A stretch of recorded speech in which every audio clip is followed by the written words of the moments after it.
IPA 4, saya akan mempresentasikan tentang sistem endomembran. Pertama-tama saya akan menjelaskan bahan-bahan apa saja yang saya gunakan dalam pembuatan model sistem endomembran ini. Bahan-bahan yang saya gunakan diantaranya ada styrofoam, kertas kokoro, dan cat akrilik. Dalam pembuatannya saya membutuhkan waktu 2 hari karena harus menunggu catnya kering terlebih dahulu. Biaya yang saya keluarkan dalam pembuatan model ini sekitar 48.000. Selanjutnya saya akan menjelaskan tentang sistem endomembran. Sistem endomembran merupakan himpunan membran yang membentuk unit fungsional atau perkembangan tunggal, baik yang terhubung bersama-sama secara langsung atau bertukar materi melalui transport vesikal. Sistem endomembran terdiri dari berbagai membran yang tersuspensi dalam sitoplasma sel eukariot. Berbagai macam membran dalam sel eukariot merupakan bagian dari sistem endomembran. Sistem endomembran berfungsi untuk sintesis dan modifikasi protein, transport protein ke membran dan organel atau keluar sel, sintesis lipid, dan menetralisir racun. Sistem endomembran mencakup selubung nukleus, retikulum endoplasma, badan Golgi, berbagai macam vakuola, lisosom, dan membran plasma. Selubung nukleus merupakan membran yang menyelubungi nukleus dan memisahkan isinya dari sitoplasma. Struktur dari selubung nukleus ini berbentuk membran ganda, terdiri dari membran dalam dan membran luar. Pada selubung nukleus terdapat pori-pori yang berfungsi untuk saluran keluar masuknya zat dari nukleus ke sitoplasma dan sebaliknya.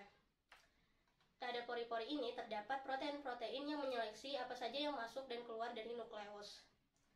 Selanjutnya ada retikulum endoplasma. Retikulum endoplasma merupakan perluasan dari selubung nukleus yang terdiri dari saluran membran dan vesikel yang berhubungan langsung.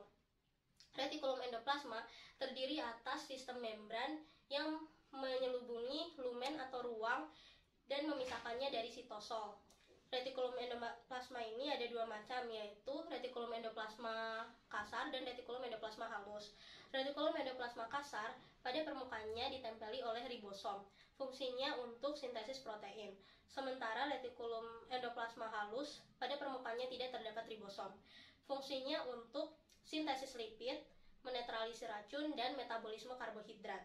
Selanjutnya ada badan Golgi. Badan Golgi merupakan organel berbentuk kantong pipih yang bertumpuk, terdiri dari membran yang tidak saling terhubung yang disebut sisterna. Ukuran dan jumlah badan Golgi pada sel ditentukan oleh jenis sel dan aktivitas metabolisme sel. Semakin tinggi aktivitas metabolisme sel, maka jumlah badan Golgi pada sel tersebut semakin banyak. Badan Golgi terdiri dari 2 area, yaitu daerah cis dan daerah trans. Daerah cis berhadapan langsung dengan retikulum endoplasma. Badan Golgi letaknya berada di antara retikulum endoplasma dan membran plasma. Fungsi dari badan Golgi ini yaitu untuk memproses protein-protein yang akan dikeluarkan dari sel, memproses protein-protein yang telah disintesis oleh ribosom di retikulum endoplasma, membentuk dinding sel pada tumbuhan, membentuk akrosom pada sel spermatozoa, dan membentuk membran plasma dari vesikel-vesikel yang dilepaskan. Selanjutnya ada lisosom. Lisosom merupakan organel berbentuk bulat kecil yang berisi enzim pencernaan atau enzim hidrolitik. Lisosom berfungsi untuk mencerna makanan yang masuk ke dalam sel, mencerna organel-organel yang sudah tidak berfungsi dan tidak dibutuhkan lagi, mencerna zat-zat asing yang masuk ke dalam sel, dan mendaur ulang organel-organel yang sudah tidak dibutuhkan. Selanjutnya ada vakuola. Vakuola merupakan kantong kosong yang diselubungi oleh tonoplas. Vakuola memiliki fungsi yang beragam tergantung peran dari sel tersebut. Vakuola bisa berfungsi untuk penyimpanan pigmen, penyimpanan zat sisa dari metabolisme sel, dan juga bisa untuk menjaga tekanan turgor pada sel tumbuhan. Mekanisme dari sistem endomembran ini yaitu selubung nukleus berhubungan langsung dengan retikulum endoplasma. Retikulum endoplasma mengirimkan vesikel-vesikelnya ke badan Golgi. Di badan Golgi, struktur dari vesikel itu dapat dimodifikasi dan badan Golgi dapat melepaskan vesikel-vesikel yang nantinya membentuk vakuola dan lisosom.